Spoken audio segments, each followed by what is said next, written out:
नमस्कार। हिमालय के आंचल में बसा हिमाचल प्रदेश विकास का पर्याय, अन्य पहाड़ी राज्यों के लिए प्रेरणा का स्रोत। आपके अपने प्यारे हिमाचल प्रदेश की विविध कल्याणकारी योजनाओं पर आधारित खास कार्यक्रम हिमाचल डायरी लेकर हाजिर हूं मैं लक्ष्मी।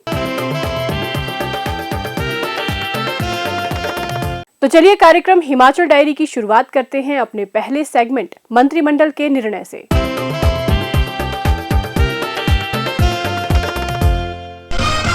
मंत्रिमंडल ने कांगड़ा हवाई अड्डे के विस्तार के कारण प्रभावित परिवारों को भूमि अधिग्रहण और मुआवजा प्रदान करने को मंजूरी प्रदान की। इसके अतिरिक्त जिला ऊना के हरोली विधानसभा क्षेत्र में बल्क ड्रग पार्क के निर्माण के लिए पूंजीगत लागत का प्रदेश का हिस्सा प्रदान करने का भी निर्णय लिया। इसके लिए निविदाएं आमंत्रित करने की स्वीकृति प्रदान की गई। मंत्रिमंडल ने जूनियर ऑफिस असिस्टेंट के पोस्ट कोड 903 और 939 के लंबित परिणामों को घोषित करने की मंजूरी प्रदान की। शिक्षा विभाग में शारीरिक शिक्षा लेक्चरर के 486 और स्पेशल एजुकेटर के 245 पद को भरने और खंड विकास अधिकारी के 27 अतिरिक्त पदों को भरने का भी निर्णय लिया गया। मंत्रिमंडल ने doctor Radhakrishnan medical college Hamirpur में कार्डियोलॉजी विभाग स्थापित करने को स्वीकृति प्रदान की। बैठक में रिट्रीट, मशोबरा, बंद टुकदा आंध्री, शिव मंदिर आंध्री, ताल एवं गिरी, खलीनी, बीसीएस, मिस चैम्बर और परिमहल के अतिरिक्त क्षेत्रों शिमला विकास योजना के अंतर्गत हरित क्षेत्र के दायरे में शामिल करने का निर्णय लिया गया। बैठक में सरकारी सेवा में कार्यरत उन महिला कर्मचारियों को 730 दिनों का शिशु देखभाल अवकाश प्रदान करने को भी मंजूरी प्रदान की गई, जिनके बच्चे को न्यूनतम 40% दिव्यांगता हो। बाबा बालकनाथ मंदिर दियोटसिद्ध जाने वाले श्रद्धालुओं की सुविधा के लिए टैक्सी पार्किंग से मंदिर तक रज्जू मार्ग स्थापित करने को मंजूरी प्रदान की गई। मंत्रिमंडल ने विभिन्न विभागों में अनेकों पदों को भरने का भी निर्णय लिया। गत दिनों मुख्यमंत्री ने नई दिल्ली में प्रधानमंत्री और वरिष्ठ केंद्रीय मंत्रियों से मुलाकात की। आइए देखते हैं सेगमेंट प्रतिबिंब में एक रिपोर्ट। गत दिनों मुख्यमंत्री ठाकुर सुखविंदर सिंह सुक्खू ने नई दिल्ली में प्रधानमंत्री श्री नरेंद्र मोदी से भेंट की। उन्होंने प्रधानमंत्री से हिमाचल प्रदेश को हरित ऊर्जा संपन्न राज्य बनाने के लिए समर्थन मांगा और इस लक्ष्य को हासिल करने के लिए राज्य सरकार द्वारा किए जा रहे प्रयासों से भी प्रधानमंत्री को अवगत करवाया। मुख्यमंत्री ने कहा कि ताप विद्युत खरीद की शर्तों एवं नियमों में राहत देते हुए राज्य को उचित मुआवजा प्रदान किया जाए, क्योंकि प्रदेश जल्द ही हरित ऊर्जा निर्भर राज्य बनने जा रहा है। उन्होंने कहा कि हरित ऊर्जा की दिशा में कदम बढ़ाते हुए राज्य में इलेक्ट्रिक बसों को बढ़ावा दिया जा रहा है। मुख्यमंत्री ने कहा कि स्पीति में 1000 मेगावाट हाइब्रिड सौर और पवन ऊर्जा उत्पादन की क्षमता है, जिसका ग्रीन कॉरिडोर ट्रांसमिशन के जरिए दोहन किया जा सकता है। मुख्यमंत्री ने कहा कि सतलुज घाटी में सौर, पवन और जल विद्युत ऊर्जा की अपार संभावनाएं हैं। उन्होंने प्रधानमंत्री को केंद्र सरकार के पास लंबित बिजली परियोजनाओं से संबंधित मुद्दों को भी उठाया। उन्होंने कहा कि बार बार आग्रह करने के बावजूद भाखड़ा ब्यास प्रबंधन बोर्ड ने काफी समय से लंबित एरियर का हिमाचल प्रदेश को भुगतान नहीं किया है। इसके अलावा शानन पावर प्रोजेक्ट की पट्टा अवधि पूरी होने के बावजूद प्रदेश को अभी तक इसका मालिकाना हक नहीं मिल पाया है। उन्होंने SJVNL और NHPC की बिजली परियोजनाओं को दी जा रही निशुल्क पावर रॉयल्टी का मुद्दा भी प्रमुखता से उठाया और इस संबंध में अनुकूल निर्णय लेने का आग्रह किया। मुख्यमंत्री ठाकुर सुखविंदर सिंह सुक्खू ने प्रधानमंत्री को राज्य सरकार द्वारा प्रदेश में पर्यटन को प्रोत्साहित करने के लिए किए जा रहे विशेष प्रयासों की भी जानकारी दी। मुख्यमंत्री ने कहा कि कांगड़ा को पर्यटन राजधानी के तौर पर विकसित किया जा रहा है, वहीं कांगड़ा हवाई अड्डे के विस्तार की प्रक्रिया भी जारी है। उन्होंने प्रधानमंत्री श्री नरेंद्र मोदी को विभिन्न विकासात्मक गतिविधियों के बारे में भी अवगत करवाया और उदार वित्तीय सहायता प्रदान करने का आग्रह किया, ताकि राज्य सरकार बीते वर्ष मानसून सीजन में हुए नुकसान से जल्द उबर सके। प्रधानमंत्री श्री नरेंद्र मोदी ने मुख्यमंत्री की सभी मांगों को विनम्रता से सुना और हर संभव मदद का आश्वासन दिया। ठाकुर सुखविंदर सिंह सुक्खू ने नई दिल्ली में केंद्रीय गृह मंत्री श्री अमित शाह से भी मुलाकात की। उन्होंने केंद्रीय मंत्री को प्राकृतिक आपदाओं के दृष्टिगत हिमाचल प्रदेश की संवेदनशीलता से अवगत करवाते हुए प्राकृतिक आपदाओं के प्रभावी प्रबंधन के लिए मंत्रालय के पास लंबित धनराशि को शीघ्र जारी करने का आग्रह किया। मुख्यमंत्री ने राज्य आपदा 2023 के दौरान केंद्रीय टीम द्वारा किए गए आपदा उपरांत आकलन के अंतर्गत 9042 करोड़ रुपए की वित्तीय सहायता जारी करने का भी आग्रह किया। उन्होंने कहा कि यह मामला अभी भी मंत्रालय के पास लंबित है तथा इस वर्ष बरसात का मौसम शुरू होने के दृष्टिगत राज्य को इस धनराशि की तत्काल आवश्यकता है। मुख्यमंत्री ने राष्ट्रीय आपदा न्यूनीकरण निधि के अंतर्गत मंत्रालय को प्रस्तुत 125 करोड़ 84 लाख रुपए की विस्तृत परियोजना को शीघ्र स्वीकृति प्रदान करने का भी अनुरोध किया। नई दिल्ली में मुख्यमंत्री ठाकुर सुखविंदर सिंह सुक्खू के साथ केंद्रीय सड़क परिवहन एवं राजमार्ग मंत्री श्री नितिन गडकरी ने राष्ट्रीय राजमार्ग परियोजनाओं की समीक्षा बैठक की।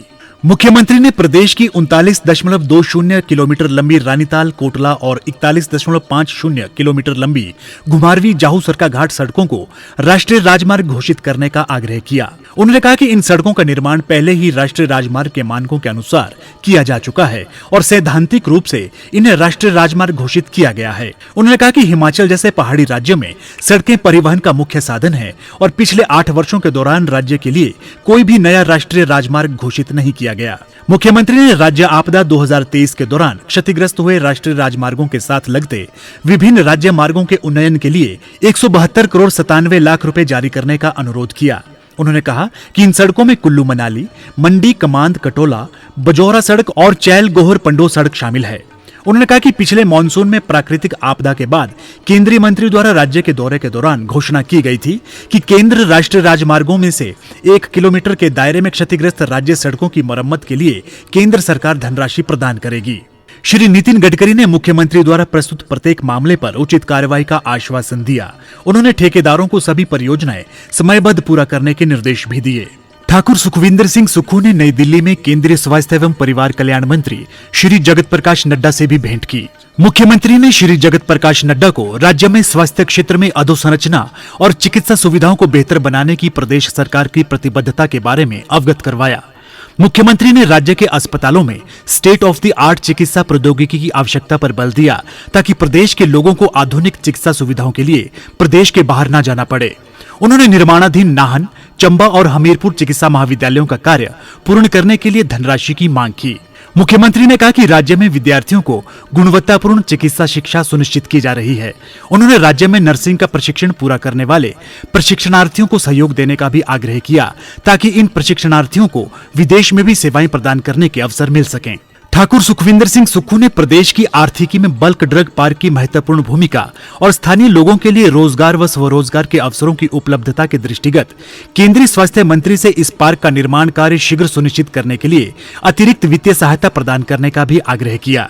केंद्रीय मंत्री ने मुख्यमंत्री को केंद्र से हर संभव सहायता सुनिश्चित करने का आश्वासन दिया।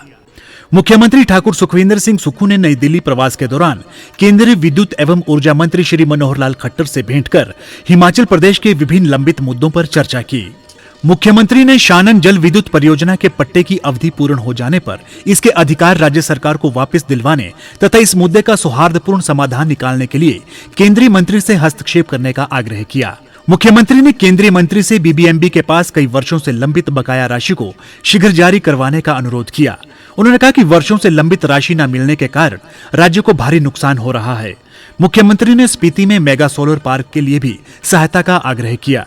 केंद्रीय मंत्री ने मुख्यमंत्री को उनकी मांगों पर सहानुभूतिपूर्वक विचार करने का आश्वासन दिया तथा अधिकारियों को आवश्यक कदम उठाने के निर्देश दिए। हाल ही में हिमाचल प्रदेश में हुए विधानसभा के उपचुनाव में 2 सीटों पर कांग्रेस ने जीत हासिल की है। आइए देखते हैं सेगमेंट प्रतिबिंब में कुछ झलकियां। हिमाचल प्रदेश में 3 विधानसभा क्षेत्रों में हुए उपचुनाव में 2 सीटों पर जीत हासिल करने पर भारी संख्या में पार्टी कार्यकर्ताओं ने ओक ओवर में जश्न मनाया। इस अवसर पर मुख्यमंत्री ठाकुर सुखविंदर सिंह सुक्खू ने कहा कि जनता ने धनबल को हराया है और जनबल की जीत हुई है। मुख्यमंत्री ने कहा कि ये प्रदेश के मतदाताओं के साथ साथ कांग्रेस पार्टी के मेहनती कार्यकर्ताओं की जीत है। प्रदेश की जनता ने खरीद फरोख्त की राजनीति को नकार कर अपना वोट राज्य में राजनीतिक पारदर्शिता को बनाए रखने के लिए दिया है। मुख्यमंत्री ने कहा कि देहरा में 25 वर्षों के बाद कांग्रेस प्रत्याशी की जीत हुई है और नालागढ़ में भी कांग्रेस प्रत्याशी बड़े अंतर से जीते हैं। हिमाचल प्रदेश में अब कोई भी पार्टी आने वाले 50 साल में खरीद फरोख्त की राजनीति करने की हिम्मत नहीं जुटा पाएगी और प्रदेश से ये संदेश पूरे देश की राजनीति में जाएगा। ठाकुर सुखविंदर सिंह सुक्खू ने कहा, 1 महीना पहले जब लोकसभा के चुनाव हुए तो तीनों विधानसभा क्षेत्रों में भारतीय जनता पार्टी के लोकसभा के प्रत्याशी 15-15 हजार वोटों की लीड से जीते। अचानक एकदम तीनों निर्दलीय प्रत्याशी के चुनाव हुए और मुझे खुशी है कि हिमाचल की जनता ने जनबल का साथ दिया और धनबल की पराजय हुई। देहरा विधानसभा क्षेत्र से 25 साल से हम कांग्रेस पार्टी वहाँ चुनाव नहीं जीत पा रही थी। पार्टी प्रत्याशी ने कमलेश ठाकुर को वहाँ से टिकट दिया और हाईकमांड ने जो सर्वे करवाया उसके आधार पर वो टिकट दिया गया, वहाँ हमारी जीत हुई है। नालागढ़ में आज़ाद प्रत्याशी थे, वहाँ हमारी जीत हुई है। तो हम कह सकते हैं निश्चित तौर पर कि कांग्रेस पार्टी की जो 11 दिसंबर 2022 को सरकार बनी थी उस समय 40 सीटें थी, वो 40 की 40 सीटें अभी कांग्रेस के पक्ष में आई है और मैं दावे के साथ कह सकता हूँ ये जनता की जीत है। भगवान के आशीर्वाद से, देवी देवताओं के आशीर्वाद से, जिस प्रकार का राजनीतिक षड्यंत्र जनता की सरकार को गिराने के लिए किया गया, 16 महीने से हमने जनता के हित में कार्य किए और जिस प्रकार की राजनीतिक षड्यंत्र का जवाब हिमाचल की जनता ने दिया है वो आपके सामने। गत दिनों जिला बिलासपुर के ओहर में नए पर्यटक परिसर की आधारशिला रखी गई। आइए देखते हैं सेगमेंट मनभावन हिमाचल में एक रिपोर्ट। गत दिनों मुख्यमंत्री ठाकुर सुखविंदर सिंह सुक्खू ने जिला बिलासपुर के ओहर में नए पर्यटक परिसर की आधारशिला रखी। 33 करोड़ 75 लाख रुपए की लागत से निर्मित होने वाले और आधुनिक सुविधाओं से लैस इस परिसर में होटल ब्लॉक, फूड कोर्ट और मनोरंजन क्षेत्र शामिल होंगे। इस परियोजना का कार्य 2 वर्ष के भीतर पूरा होने की संभावना है। मुख्यमंत्री ने पर्यटन विभाग को गुणवत्तापूर्ण निर्माण कार्य सुनिश्चित करने के निर्देश दिए। उन्होंने कहा कि इस परिसर के होटल में स्वागत व प्रतीक्षा क्षेत्र, 60 लोगों की क्षमता वाला रेस्टोरेंट, 30 लोगों की क्षमता वाला कॉन्फ्रेंस कक्ष, 400 लोगों के लिए धाम हॉल, 300 लोगों की क्षमता वाला बैंकेट हॉल तथा आराम कक्ष, रसोई व शौचालय की सुविधाएं होंगी। होटल में 40 अतिथि कक्ष और फूड कोर्ट जिसमें 214 लोगों के भोजन की व्यवस्था के लिए 8 स्टॉल, 1 पिकअप क्षेत्र, महिलाओं व पुरुषों के लिए शौचालय तथा बच्चों के खेलने का क्षेत्र सहित ग्रीन एरिया की सुविधा भी होगी। मुख्यमंत्री ने कहा कि आधुनिक सुविधाओं से परिपूर्ण ये नया परिसर पर्यटकों के आकर्षण का केंद्र बनेगा। उन्होंने कहा, मैंने आज शिलान्यास किया। इस शिलान्यास में तकरीबन दूसरा फेज जो हमारा, जिसमें हमारे कन्वेंशन सेंटर बनेंगे, 40 कमरों का होटल बनेगा और सब हेल्थ प्रकार का रिजॉर्ट्स बनेगा और परली साइड को, दूसरी साइड को भी 25 बीघा में बे साइड अम्यूनिटीज बनेगी। तकरीबन 100 से 150 करोड़ रुपया हम इस पर खर्च करने वाले हैं। हिमाचल डायरी का ये अंक यहीं समाप्त होता है। अगले अंक में आपसे फिर होगी मुलाकात कुछ नवीनतम जानकारियों के साथ। तब तक के लिए दीजिए इजाजत। नमस्कार।